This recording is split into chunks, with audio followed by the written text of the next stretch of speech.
All right. Good morning, everyone. And like I said, I'm just going to start a couple minutes late because it seems like people are still trickling in and getting their food. I'll start actually now just because, as usual, the opening remarks are a little bit prefatory, so there's still plenty of substance for people walking in late with their breakfast. This is the last of the first series. So just as a reminder of what we've done, we've met 4 weeks in a row. We started with an introduction to the topic and then discussed Hinduism 1 week, Buddhism the next, and now we're doing Sikhism. Now, I've heard people say Sikhism as well as Sikhism.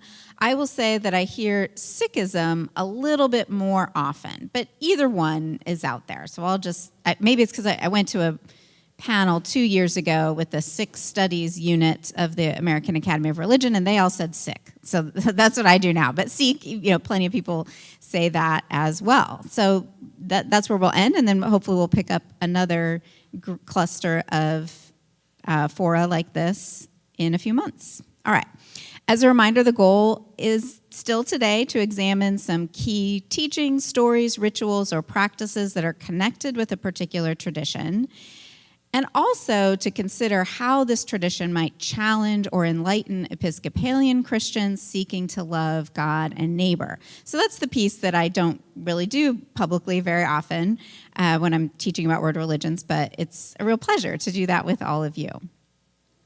So the three that I'm going to focus on with Sikhism, which I'll get to at the very end as I've been doing, the three concepts or practices that I find most challenging as well as enlightening are the Guru Granth. All right, you may know this word guru, popularly meaning teacher, like a spiritual leader or something. But this actually refers to the body of Sikh scriptures that are addressed as a guru. So it's almost like us saying guru gospel or guru book of common prayer or something like that, this attitude towards sacred texts. The carrying of the Kirpan, which is a knife. And here I put it as distinctive clothing. It's something that sets someone apart for their religious identity, more particularly the turban, which is often worn by Sikh men and in some communities, Sikh women as well. All right. But just as a quick reminder of where we've been so far, we talked about different models of religion, the tree model, where you have a clear founder and then later branches of that tradition, as well as the river model, where you might have a geographical area with lots of diverse practices that over time get integrated, connected, systematized in some way, that they become a coherent religious tradition. Sikhism is going to be an example of the tree model. Although you could say there's a case for it sort of as a river model too, which I'll talk about in a second. But I do want to share a little bit about demographics here because Sikh populations are one of the lesser known religious communities. So there are about 28 million in the world, and about 26 million of those live in India. So the vast majority are in that part of the world. As far as the percentage of the population of the world, this is a religious tradition with about 0.4%, okay, so relatively speaking, quite small. But importantly, they're the majority religion in no country. All right, so here in the United States, Christians are the majority, right? So you can look around the world where there's most religious traditions, major ones, have a place where they are the dominant religious group. But that is not true of Sikhism. They're only about 1.8% of the population in India. Although this is a little fun fact, they're the second largest religion after Christianity in Vancouver, Canada. Okay, so that's a small area, all right, but there's, and still only 6.8%. But it just, tells you a little bit about ways that groups have migrated. Now, I just know from experience that I happened to fly out of the San Jose airport once, and it seemed like everyone was Sikh, everyone who worked there, right, based on what they were wearing, right? So there were major migrations to British Columbia in Canada, as well as California at different times in North American history. All right. But the spiritual homeland of Sikhs is not just India in general, but more specifically this region known as the Punjab. So I've highlighted it here. Now, the mapping of the territory of the Punjab is difficult. Here, this map only represents the Punjab as a state in India. But a very important factor in Sikh history is that the Punjab is actually a region that is partly in Pakistan and partly in India. And in 1947, after the British Empire left this region or driven out of this region, it was split into Pakistan and India. So what had been a kind of a coherent cultural religious region got divided between these two nation states that are less than 100 years old. And then after that, Punjab is a state in India, and the boundaries have been changed and renegotiated even after 1947. There is a Sikh temple right here in Northwest Arkansas. I've never been. I would love to go, and hopefully I'll work that into my schedule at some point in the next year.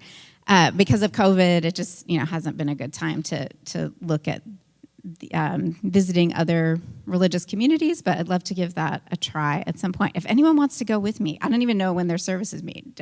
Let me know. Maybe we can coordinate a visit. But I just wanted to remind you that even though the vast majority of Sikhs live in the Punjab, a state in India, they are also our neighbors. All right, so some key terms for Sikhism. We have guru, which I've already said, basically means teacher, but usually used for a spiritual teacher in religious contexts. And Sikhs are learners, okay? It could be translated as pupils, kind of like disciples as well, but it's teachers and learners. And when we talk about Sikhism and the degree to which it's like a tree model of religion, we need to start with Guru Nanak. Now, compared to the Buddha or Jesus or even Muhammad, Guru Nanak is a relatively recent figure in world history. So kind of the early modern, late Middle Ages, early modern period, born in 1469. So he's the first guru of Sikhism. And I'll tell you a little bit about his life story. So he was born to a Hindu family, and he was of the merchant caste. So that is below Brahmins, priests, below Kshatriyas, warriors, and then we get the merchants, but above Shudras and above outcasts. All right.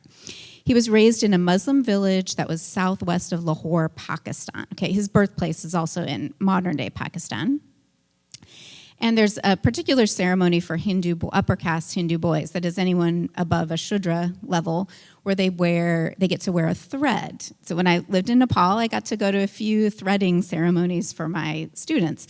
Most of them have their threading ceremonies when they're younger, but a particular Newar community, a Nepali ethnic group, does theirs later when the boys are about 16 or maybe 17.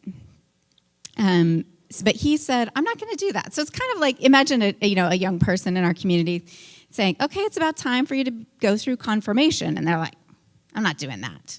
So this is a kind of an early sign of his dissatisfaction with his religious community. But he also worked for a Muslim storekeeper, okay, which is also formative for him. So when he was about 30 years old, he went to bathe in a river. Now, I should say that we don't know much about Guru Nanak with historical certainty. So a lot of what I'm saying is put together with, historical data, but also collections of stories about the Guru. Okay. So he went to bathe in a river. He ended up being gone 3 days and 3 nights. And he experienced an ascension, like a vision, to the divine abode, and he received a revelation of the singularity of God. All right, so he's a Hindu boy, but he recognizes something about the single God. There's one and only one God. He also received the nectar of immortality. All right, now, we don't know how concrete this is supposed to be. Some people say it's just symbolic of the divine name. But the idea is he receives, maybe in a physical form, but also in an instructional form, an insight into the name of God, and he's instructed to drink it and to preach it. Right. So from here we get this symbol in Sikhism, which means, so you see all different kinds of spellings because of the difficulty of transliterating scripts that are not English. So you can see ik oankar, ek omkar. Some people say one om. The problem is it's a nasalized sound, this om, and so some people transliterated it OA and others translate it OM. So you see it spelled in different ways, but you get the idea, ek or ik, depending on how you transliterate, and it means one being is, or there is one being. We might also say there is one God, all right? Although that even might be putting a little bit too much form, I guess, onto this concept. But it's the central affirmation and the key symbol of Sikh monotheism, okay? There's one God. So a common religious practice or devotional practice within Sikhism is Nam Simran, which means calling on the divine name or calling to remembrance the divine name. There are lots of names for this God within Sikhism. One of them we just saw, Ek Onkar. That's another spelling. It could be N or an M, some kind of nasal, meaning one being is. Akal Purak, that is a timeless being, or simply Satnam, true name, all right? So it's almost like instead of coming up with a particular name, you just say true name, true name, true name, right? So I have a poem here by Guru Nanak about the divine name. If you ponder it, you find the door of deliverance. If you ponder it, that is the divine name, the family prospers. If you ponder it, you are transformed and can teach transformation. If you ponder it, Nanak says, you never stand in need.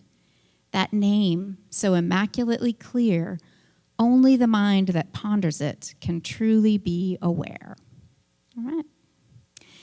So after this insight, Nanak spent time wandering. He quit his job. He gave away his possessions. He sent away his wife and sons. This is a little bit like the Buddha, ditch the wife and kids and go get enlightened, He spent 2 decades wandering across India. He interacted with all kinds of people, Sufi mystics, that's a Muslim group, Hindu renouncers, Jain and Buddhist monks. So he interacted with all these people. Spent 20 years doing that. And then around age 50, he came home. He wrote and sang poems in Punjabi, his language. So probably that poem that I just read might be from that period. He built what's known as the Panth, that is the community. So he becomes, a leader, not just a mystic. And his community, he insisted, should reject caste distinctions. All right, so we shouldn't separate according to caste, the way society was organized within Hinduism. And so this is a story about his death. This is in the category of, is this legend? Is this accurate? Probably it's more in the legend category. But it's a wonderful story that tells us a lot about the kind of leader that Guru Nanak wanted to be. So when he died, the Muslims said, so different groups revered him, So the Muslims said, let's bury him. All right, we have to bury our dead so that they can rise on the day of resurrection for the last judgment. And the Hindus said, no, we want to cremate him. That's what we do with bodies. And so Guru Nanak said, how about this? Hindus, you place flowers on the right side of my body, and Muslims, you place flowers on the left. And whichever flowers flourish is the one that we'll do, right? We'll go with that. If the ones on my right bloom, you can cremate me. If the ones on my left bloom, you can bury me. So what happened, his corpse disappeared, they say, and the flowers on both sides stayed fresh. All right. So neither Hindu nor Muslim wins over the other. So this tells us a lot about Sikhism. It shares some things with Hinduism. That is the concepts that we've talked about already of karma, that is your deeds have consequences. Samsara, that is the cycle of rebirth and redeath, and also the ideal of moksha, that is the goal of being released from that cycle. Also, devotional Hinduism, I talked about a couple of weeks ago as kind of what became after the early Middle Ages, the dominant form, most popular form of Hinduism, that is expressing devotion to deities through singing of songs, through offering of flowers and sweets, all kinds of things in your home, as well as in temples. Sikhism looks a lot like that. So there's an emphasis on chanting the names of the divine and singing hymns of praise. But it also shares some things with Islam. That is strict monotheism, and a sense of egalitarian spirituality. That is, like, once you enter the Sikh community, your social caste is not a factor. Like, we're all a part of one panth or community. So just to put some more specific terms on this, Sikhism shares with Hinduism sansar. So you'll see how these words are related to the terms I used before, because now we're in Punjabi, all right, but it's related to Sanskrit terms. Sansar now is the term for the unsatisfactory cycle of life, death, and rebirth, just like samsara in Hinduism, and mukti instead of moksha. All right, so it's etymologically related as well as culturally related. As far as these are some new terms, new to us. Haumai is the problem of egotism and self-centeredness and pride that within Sikhism explains what draws you into the cycle of sansar. And to get out of egotism, you need to align yourself with hukam, that is the divine order. So hukam in particular was a term that was current in Islamic writings of the time. Okay. So divine order, alignment with the divine will, becomes a way to overcome egotism. So I have a little poem about that. So this poem translates that word order into English order, but it's this concept of hukam. So the idea is there's a divine order. If you align yourself with it, you'll be pulled away from your egotism. By the way, it was really hard for me to decide whether I should do Islam before Sikhism, but I decided to go geographical in organizing all this. So everything we've done originates in the Indian subcontinent, Hinduism, Buddhism too, and Sikhism.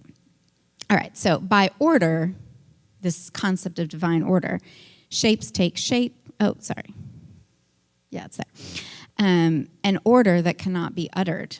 By order, creatures live. By order, each finds its status. By order, high or low. By written order, joy or sadness. By order, some are given alms. By order, others ever wander. Under that order is all that is. Beyond that order, nothing.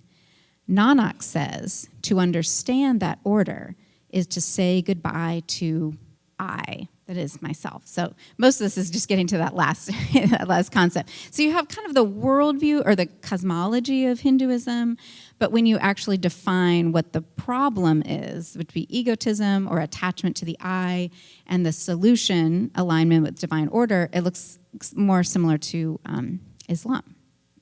All right. So having said all that, I want to stress that it can be offensive to Sikhs to describe Sikhism as a hybrid of Hinduism and Islam. Right. For a Sikh person, typically, they want the religious tradition to be recognized as distinctive.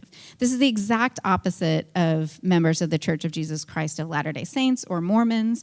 In my experience, they're like, some types of Christians say, you're not Christians. And they say, no, we are Christians, right? And in Sikhism, it's kind of the opposite. People say, oh, you're just like a sect of Hinduism or a combo of Hinduism and Islam. And they say, no, we are our own thing, okay?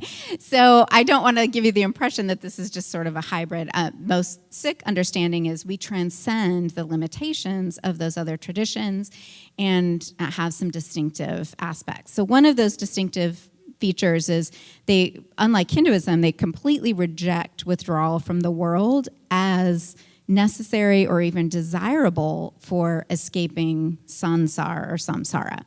So you can be released from your ego and thrive in this world, right? That your job, your family, these are opportunities to overcome your ego. You don't need to renounce, income generating employment or personal relationships. So that would be one distinctive factor.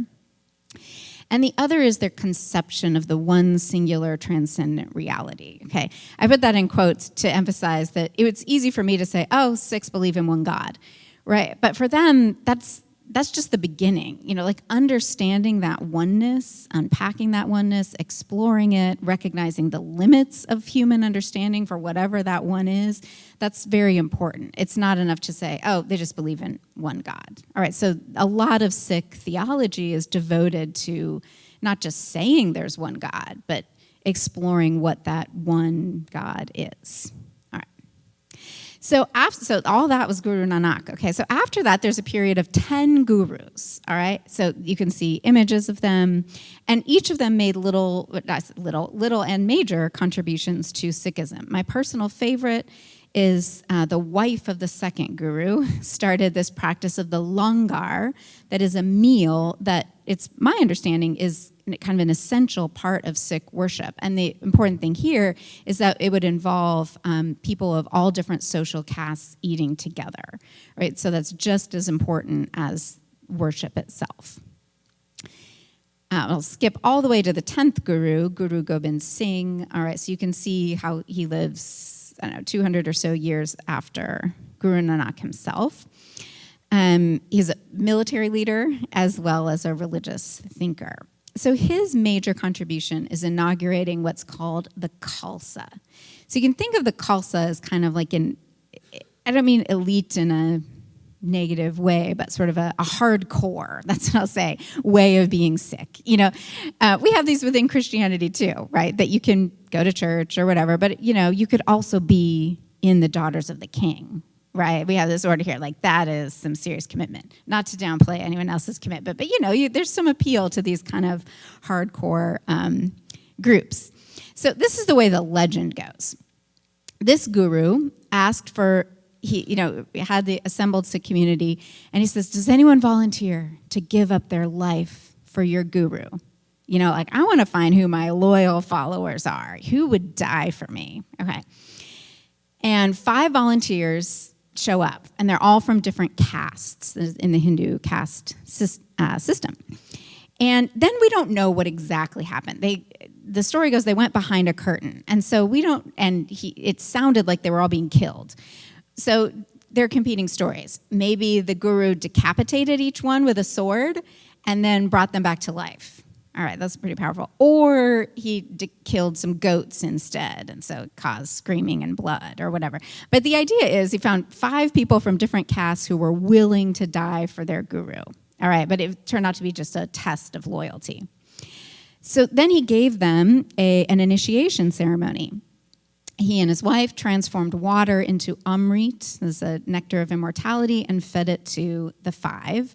And each of them, because your surname indicates what caste you are, each of them got a new surname, which is his surname, Singh, which means lion. So if you interact with Sikh folks, they often have the same last name. Sometimes all boys have the last name Singh, and all girls have the last name Kaur, which means daughter, I think. So if you're a teacher and you have a lot of Sikh students in your class, it's kind of like in our classes, like Smith, Smith, Smith, Smith. It's like Singh, Singh, Singh, Singh. There's a lot of them. So they all got this last name Singh, meaning lion.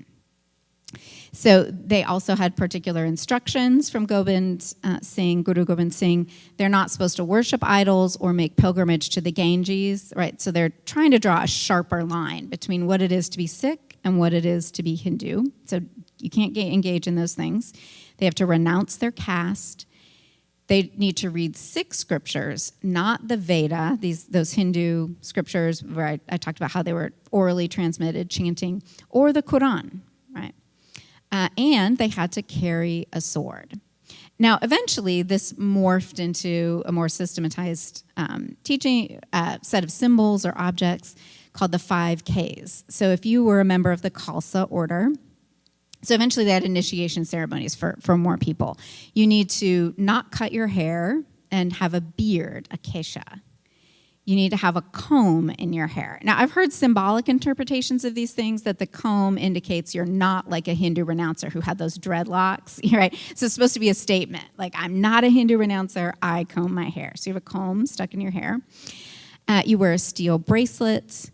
You wear short breeches. The symbolic interpretation I've heard here is that the breeches kind of symbolize that so this is like shorts you would wear, that you are not circumcised, all right, unlike those Muslims, okay. And you carry a sword, all right. So here's just an image of a Khalsa initiation ceremony, as well as the Sikh flag, which has 2 swords on the outside of it. And today, initiation into the Khalsa would include creating amrit, that is kind of a form of this nectar, sugar mixed with water in a bowl using a sword, right? As a symbol of this nectar of immortality. You sip it 5 times and sprinkle it in the initiate's hair. So in a way, there are 2 tracks of Sikh practice. There are Amrit-bearing Sikhs, Amrit meaning that nectar of immortality, who have been initiated into the Khalsa, and then slow adopter Sikhs who do cut their hair and don't follow the Khalsa rules. So I'm going to take a second to show a quick video of someone talking about carrying that knife. See if I can do that.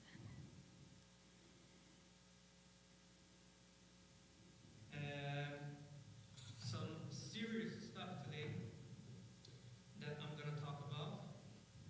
And the question I got on my Instagram today was,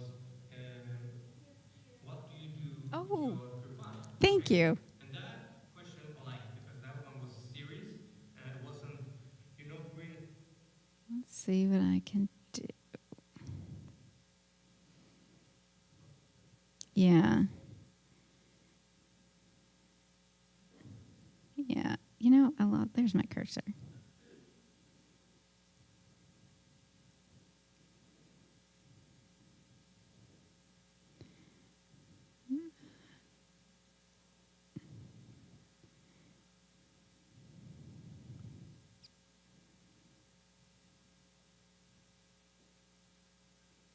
There we go. Okay. You're not a Sikh. Okay? It was a serious question, and because of that, I'm going to help you guys, and I'm going to tell you what I do with my Kirpan. If you already know why Sikhs wear Kirpan, you can swipe right, and we'll go directly to the question. If you don't know, I want you guys to know that some Sikhs always wear 5 symbols. Okay? They wear a turban, they wear a kara, they wear a kham in their hair, they wear underpants, and the 5th one is the kirpan. Okay? And yes, the kirpan is a knife. Okay? But there's no need to be afraid of a Sikh. There's really the opposite. When you see a Sikh, you should be feeling that if something happens to you, that Sikh will come and help you. Okay? That's the Sikh, one of the Sikh rules, if you say like that. We're like the police. Okay? If something happens that we can do something about, that's our duty to go over there and help. Okay? Of course, if something wrong is happening, you're not going to help that person to do the wrong thing. You're going to go there and do the right thing. Okay? So back in the days, the kirpan, the knife, has had another meaning. Okay? I'm not going to go in there. I'm just going to tell you the meaning of it today. Okay? Today, the meaning is that you should have that thinking that, all right, I'm wearing a kirpan, and the meaning of that is something happens. I shouldn't run from it. I should go there and help. Okay? That's all there is. If you want to know more about it, go Google it. To my Swedish followers, ni kan gå in på sikh.se. Där står det mycket djupare om varför vi bär och mycket annan information. Så kolla där. To my English followers, just Google it. Like I said, there's plenty of information. All right? So, what do I do with my kirpan? Okay? I'm going to show you guys. Ta! Okay. Here's my kirpan. It's not very, the gatra is not very long. It's quite small because I told mom to make it smaller. And it's half of a normal gatra. Okay? Because I wanted it that way. And the kirpan is this big. I don't know if I put my hand like that so you guys will know how big it is. Okay? So what I do is normal gatra, no nothing. When I'm home, sometimes I wear it around like normal, like that. Okay? But when I work out, what I do is that I take this one, okay? I put it around me like that, okay? Down to my waist like that, okay? From the side, quickly is to take this one, make it a little like you do with your jura, and then put it like that. Okay. Now I have it around the waist.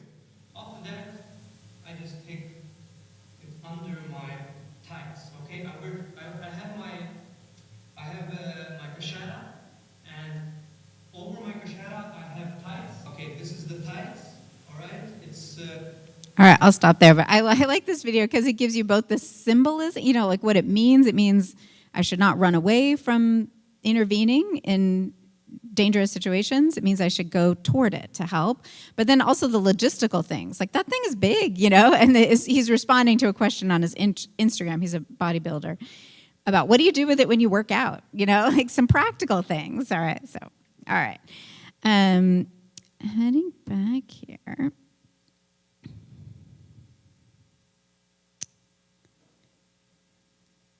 All right. Okay. So that's Guru Gobind Singh, the 10th of those gurus. So after that period, they discontinued the practice of having gurus. And I kind of think it's like just in time, because I will say I find it troubling, the idea, imagine one of, a teacher or leader of any type of religious or educational community saying, which one of you is ready to die for me, right? That's a troubling level of power, right?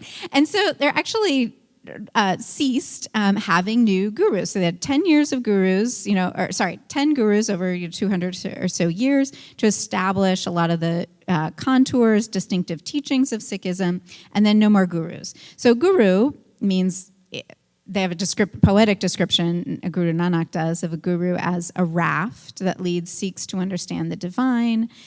And then Guru Granth is the central Sikh scripture, which means the guru in book form. So after those 10 gurus, the new guru is the scriptures, right? It's not a person, it's a body of religious literature. And a gurdwara means gateway to the guru, is any Sikh place of worship, actually including a home if you have a guru, that contains a Guru Granth, sometimes called the Guru Granth Sahib, Sahib meaning, it's an honorific. All right. So here's an image of Sikh people carrying the Guru Granth Sahib. It's under this cushion being strewn with flowers. So I might show just a quick clip. I will, but just so you're warned, it's really going to put our gospel procession to shame. All right, it's going to seem pretty tame after all of this. The contents, though, it contains work in multiple languages, mostly devotional hymns. All right, so it's not like stories like we think of the Bible. Some is by Sikh gurus, but other texts are by Hindu and Muslim holy men as well. So it's a nice comprehensive thing. Not exactly the same as the Bible, or not exactly comparable. So when the Guru Granth is paraded around, it's treated like royalty, right? It's venerated or worshipped. People perform prostrations before it, circumambulations that people walk around it. They receive prasad, that's a sweet, I think it's closest to like a syrup-covered donut hole type of thing, but eat sweets in front of it as sort of a symbol of how we should ingest it and love it. It's a legal person under Indian law that can own property. And people can sometimes open pages at random in order to answer questions or you respond to problems they're having. And also for special occasions, they can commission singings of it. It takes about 48 hours to go through the whole thing. So I sometimes do this as a test of my students and ask them, where's the guru in this picture, right? To see if they remember what I just said. And the answer is, right, it's the book. Okay, it's not the guy leading this. This is a Sikh wedding ceremony. It's the book. That is the guru. The leaders are not gurus. They're granthis, that is people who recite from the guru, but they're not. But the guru itself is the book.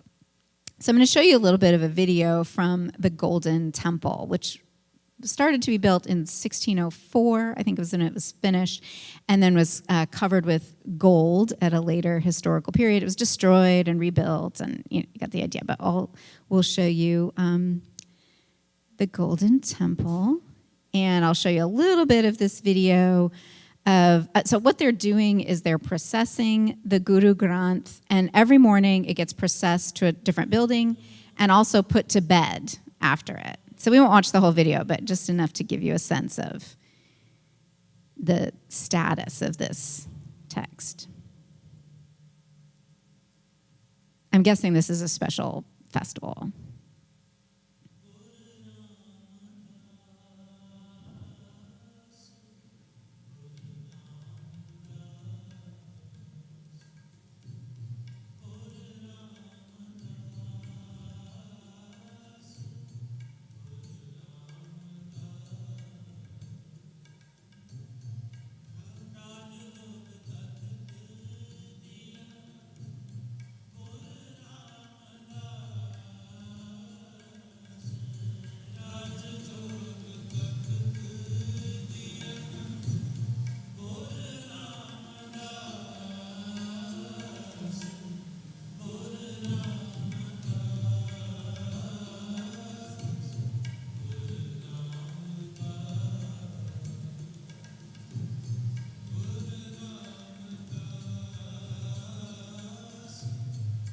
There we go.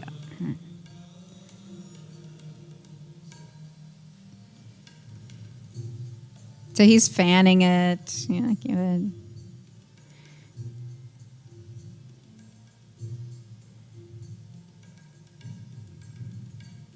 I'm going to skip ahead a little bit.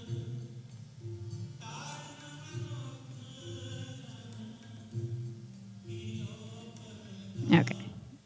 Let's skip ahead a little bit more. There we go. So now it's on the move.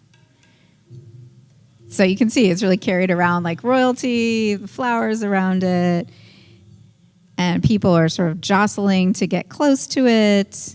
They have their cell phones out to take a video. It seems to be an honor to be one of the people holding the poles. And there it goes.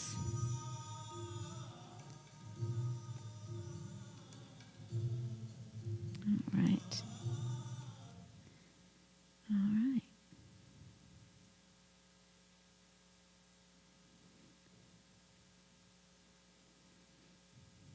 Okay. So I did want you to know that there are six Namdaris, that is, adopters of the divine name, who do follow living gurus. So it's just a majority tradition not to follow living gurus, but there are some Sikhs who do. A couple other important dates from Sikh history. Remember, the Punjab is that part of, it was the part of the Indian subcontinent that was annexed by the British last, so not till 1849. And they actually assisted the British, these Punjabis, against a rebellion of colonized people in India. But then a real turning point in those relationships is what's known as the Amritsar massacre, again, related to this word Amrit, nectar. So this is a lot of history, but the Rowlatt Act extended British powers over people in the Indian subcontinent, things restricting freedom of assembly and that kind of thing. And Gandhi protested this extension of powers and was arrested, and then there were protests in Amritsar. This is a region of the Punjab where the Golden Temple, which we just saw, is. And about that time, it's bad timing, April, Sikhs were gathered for the festival that honors the founding of the Khalsa, and British soldiers killed hundreds of unarmed civilians protesting there. They also burned manuscripts, et cetera. And so this turned Sikhs toward the cause of Indian independence rather than support for the British. So there are images, of course, very important events in Sikh history. Then we had partition. All right, India won independence from the British Empire, and Sikhs actually tried to get their own state, right? So there would be Muslim Pakistan, Hindu India, and Sikh Khalistan, but it didn't work. So Punjab was split roughly down the middle, and most Sikhs chose India because it was going to be governed as a secular state, at least for a while. And so most of them threw in their lots with India and did not achieve their own political community. So I had this map earlier, but the borders changed after that time, but that's the basic division. So Operation Blue Star is, of course, another really important moment. In the 1970s, there was a Sikh separatist movement that wanted its own state. And in 1982, some Sikh separatists entered the space of the Golden Temple to fight for this dream of a Khalistan. And in 1984, the Indian Army killed many of them. Oh, here's where they destroyed manuscripts. And in reaction, so I'm sure many of you have lived through this history. I lived through it too, but I wasn't aware of it. So a Sikh bodyguard assassinated the Indian Prime Minister, Indira Gandhi, and this is a major time of anti-Sikh riots as well as killings. However, sometime later, the first non-Hindu actually to become prime minister was a Sikh, Manmohan Singh. Okay, so to get to just my concluding thoughts about Sikhism and Episcopal Christianity, what I find challenging, but also what I found illuminating, I'll return to this concept of the Guru Granth, that is a scripture rather than a living teacher as the source of authority, the carrying of the Kirpan and distinctive clothing. I'll start with the Guru Granth. So I wanted to point out that I showed you a brief clip of the Guru Granth in the Golden Temple, but if you possess a Guru Granth in the home, it turns your home into a Gurdwara. So it's almost like if you have a Bible in your home or if you have a Book of Common Prayer, lo and behold, your home is a church, right? And it obligates you to certain relationships with that book. So you're supposed to ritually awaken it early in the morning, right? Some of us say morning prayer from the Book of Common Prayer every morning, but imagine if you also had to get up, little book, you know what I mean? And think of yourself as waking it up. And you also have to put it in a posture of contentment each night while singing 5 bedtime hymns. So this is like laying don't just throw it on your bedside table, right? Lay it comfortably to rest. Maybe get a pillow for it. Maybe sing it some lullabies, all right? So it's a devotional practice that I'm not really, I care about my books, right? But my, Book of Common Prayer, lectionary, Bible and stuff, but I don't treat them like this, with this level of reverence. So I try to imagine if instead of referring to our sacred texts as we do, just by their titles, if we gave them an honorific, like gurus. So the parallel, I think, would be if we called the gospel Guru Gospel, or Rabbi BCP, like I call the Book of Common Prayer our rabbi or something like that. Or if you said, hail the hymnal, right? You don't just sing from the hymnal, you have to sing praises to the hymnal, and then you sing the praises based on the hymnal or something. So I'm just trying to imagine what this would look like in a context I'm more familiar with. So the challenge for me is, how could I more fully express devotion to the gospel book, the Book of Common Prayer, the hymnal, whatever is the best equivalent to the Guru Granth, in some way? Or should I? It feels uncomfortable to me too. So that's where I find myself challenged. But the illumination for me is that by showing reverence in some way, it helps me understand that the significance of the fact that our faith is not in a human guru, right? We have Jesus, but we're not conditioned to put kind of blind, full faith in our succession of teachers, if that makes sense. So our faith is in not the books themselves, but kind of what they represent, which is an alternative to just putting our faith in a human master or teacher. So that's what I find enlightening. The Kirpan, I put this up here just so you know that there are court cases about where and whether you can carry a Kirpan, and this is a famous one from the 90s. It's still an issue. Like TSA guidelines, you cannot, even if it's a religious object, you can't carry a Kirpan on an airplane. But a few years ago, there were disputes about Amtrak and buses, especially in Northern California, where there are 6. In 1996, there was a question of whether a high school student, an observant Sikh high school student, could carry it. And they actually found, they're trying to decide, does it count as a deadly weapon? And the legal threshold at that time is not just if it's capable of killing, right? Because then a chef's knife, right, could. But if it's designed to kill, that is a deadly weapon. So there's a legal definition of this. So they've legally defined the Kirpan as a religious symbol of the obligation to do justice. So he was allowed to carry it. I'm not sure what the status of all this is now. But for me, when I think about a Kirpan, the challenge is there a place for violence or symbolic weapons in my faith, right? I'll just tell you, for me personally, no. Like, I don't have any military training. I've taken some self-defense classes, but I don't see that really as part of my faith. I feel like it is part of protecting myself. But is there a way to integrate that into my faith? And is there a place? Currently not really, though. But what's illuminating is the way that guy talks about the Kirpan as a reminder of his obligation to intervene, right, in injustice in the moment. And I can think of a collar in that way, or a cross necklace. It could give me a sense that this isn't just advertising who I am. It's like a physical reminder to stand up for people and intervene in injustice. So it gave me a new way of thinking about kind of symbols or concrete reminders of our faith. And then the last one is distinctive dress. So this has been a recent issue, whether Sikhs serving in the military can wear their turban and under what conditions. Several years ago, there was the first guard at Buckingham Palace who wore a turban instead of is it beaver skin, I think is the traditional, head dress. So here he is. This was, all over the news. That's a big deal. So here I'm thinking about visible reminder. Like, I don't have anything like that advertises who I am. And this is from 1918. This is I think the first Asian, one of the first Asian Indian members of the U.S. Army, and the first turbaned Sikh. And this was just in the news in this past year. This is a Marine who served. He shaved. He did all the things you need to do to be in the Marines, but eventually got some dispensations to wear his turban.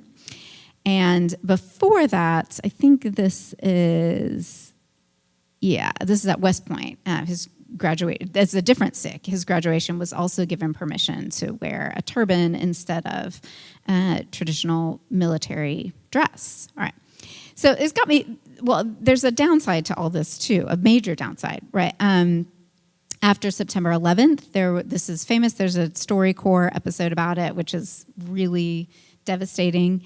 But because this particular man, he was 52, was wearing a turban, he was blamed for September 11th, right? Someone drew a connection in their mind. This is also a wrong connection. Muslims are responsible for terrorists, but there's an additional wrong connection that he wore a turban, was misidentified as Muslim, and then further misidentified as responsible for terrorism. But he was shot and killed. And there's also anti-Sikh violence in 2012.